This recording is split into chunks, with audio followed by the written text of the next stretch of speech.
Investment को सोचते साथ ही हमारे दिमाग में बहुत सारे सवालात जन्म लेना शुरू हो जाते हैं, जिनमें बेशतर सवालात ये होते हैं कि इन्वेस्टमेंट क्या होती है, इन्वेस्टमेंट क्यों ज़रूरी है हमारे लिए, इन्वेस्टमेंट क्यों करनी चाहिए, इन्वेस्टमेंट के बेनिफिट क्या होते हैं, इन्वेस्टमेंट के बेसिक रूल्स कहाँ होते हैं। तो इन्हीं सारे सवालात को मद्देनज़र रखते हुए हम आज की वीडियो बनाने जा रहे हैं। तो जैसा कि आपको पता है कि दुनिया में जो 10% लोग हैं वो 90% जितना कमा लेते हैं, और जो 90% लोग होते हैं वो सिर्फ 10% जितना कमाते हैं। इसकी ख़ास वजह क्या है? इसकी ख़ास वजह है कि वो लोग इन्वेस्टमेंट करते हैं। असल में वो जो 10% लोग होते हैं वो अपने पैसों से काम लेते हैं, और जो बाकी 90% लोग होते हैं वो पैसों के लिए काम करते हैं। एक फाइनेंशियल एडवाइज़र रॉबर्ट कियोसाकी अपनी बुक में लिखता है कि only thing that differ a common man and a rich man is investment. इसका मकसद यही है बताने का उसका कि जो रिच मैन होते हैं, जो 10% तबका है दुनिया का, वो सबसे ज़्यादा अमीर क्यों होता है? क्योंकि वो अपने पैसों से काम ले रहा होता है। अगर वो दिन में 4 घंटे काम करता है तो 24 घंटे उसका पैसा काम कर रहा होता है।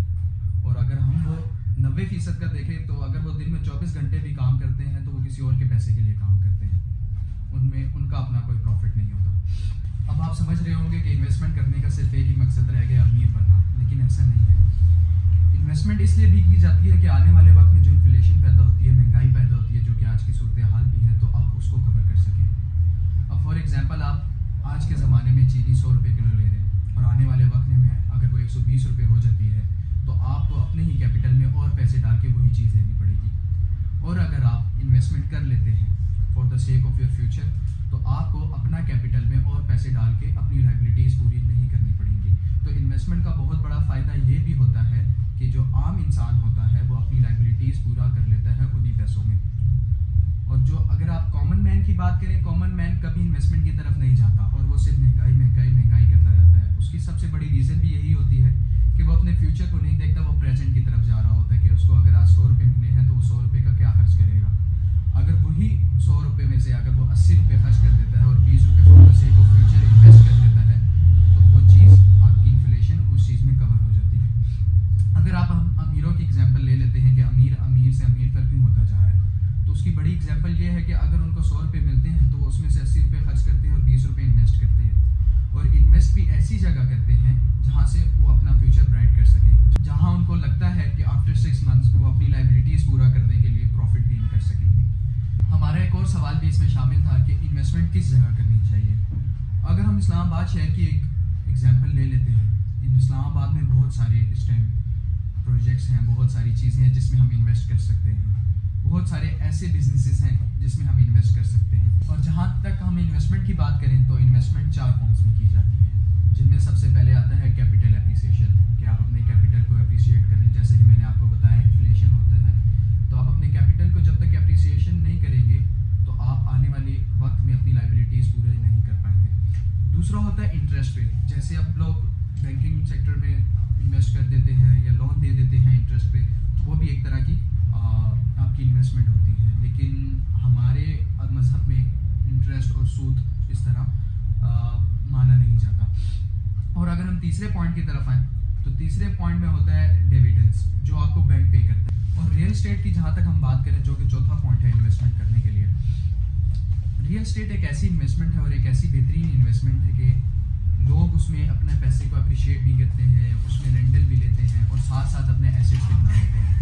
अगर आप समझ रहे होंगे कि मैं एक घर ले लूँ और घर लेकर रेंटल पे लगा दूँ, तो वो भी एक काइंड ऑफ इन्वेस्टमेंट ही है, लेकिन वो आपकी लायबिलिटीज़ में भी आ जाता है। उसमें आपको खर्चा करना पड़ता है, बहुत सारी चीज़ें देखनी पड़ती हैं। Real estate is not only कि आप घर लेके उसको रेंट आउट कर दो। रियल एस्टेट में बहुत सारी ऐसे प्रोजेक्ट्स हैं, बहुत सारी ऐसी चीज़ें हैं कि जिसको आप मद्देनज़र रखते हुए अपनी इन्वेस्टमेंट एक सेफ और सिक्योर जगह पे कर सकते हो। अगर हम रियल एस्टेट की बात करें, रियल एस्टेट में भी बहुत सारी इंडस्ट्रीज़ लगती हैं। जो आपकी रियल एस्टेट में सबसे ज़्यादा इंडस्ट्री टच होती है वो होती है टूरिज़्म इंडस्ट्री। क्योंकि अगर हम टूरिज़्म के फैक्ट एंड फिगर्स और थोड़े से चीज़ों को स्टडी करें तो उसमें सबसे ज़्यादा जो हमें ज़रूरत होती है वो एक बेहतरीन अकोमोडेशन की होती है। और अगर हम 2019 के स्टैट्स उठा के देखें और अब तक, तो पाकिस्तान ने टूरिज़्म में बहुत ज़्यादा ग्रोथ किया। और उसकी ख़ास वजह क्या है? क्योंकि बहुत सारे प्रोजेक्ट्स ऐसे हैं जो टूरिज़्म में इन्वेस्ट किया गया है और जिसकी वजह से एक बेहतरीन अकोमोडेशन उसकी वजह से हासिल हुई है टूरिस्ट को।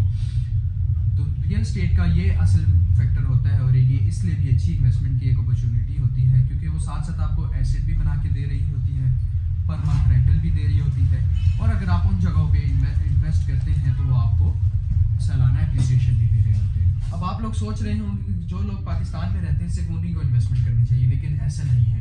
अगर आप दुनिया में कहीं भी रहते हैं, किसी भी कंट्री में रहते हैं, किसी भी स्टेट में रहते हैं, किसी भी शहर में रहते हैं, अगर इंसान को आने वाले वक्त में अपने आप को कंपेयर करना है और अपनी लाइबिलिटीज़ को पूरा करना है, तो उसके लिए ज़रूरी है कि वो अपना कैपिटल जनरेट कर सके, और उसके लिए ज़रूरी है कि वो इन्वेस्टमेंट कर सके।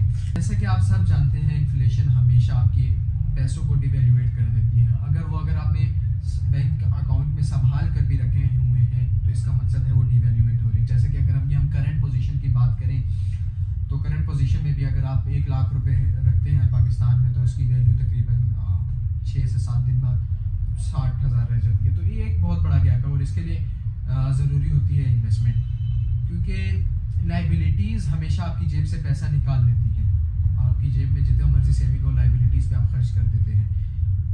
बेसिक नेसेसिटी में आती हैं आपकी लाइबिलिटीज़, आपकी कन्वेंस, आपका घर, ये सारी लाइबिलिटीज़ होती हैं। तो इंसान उन्हीं जो सेविंग को अच्छी जगह इन्वेस्ट करे और उसी प्रॉफिट से अपनी लाइबिलिटीज़ को पूरा करे, तो उसके लिए ये बेहतर होता है।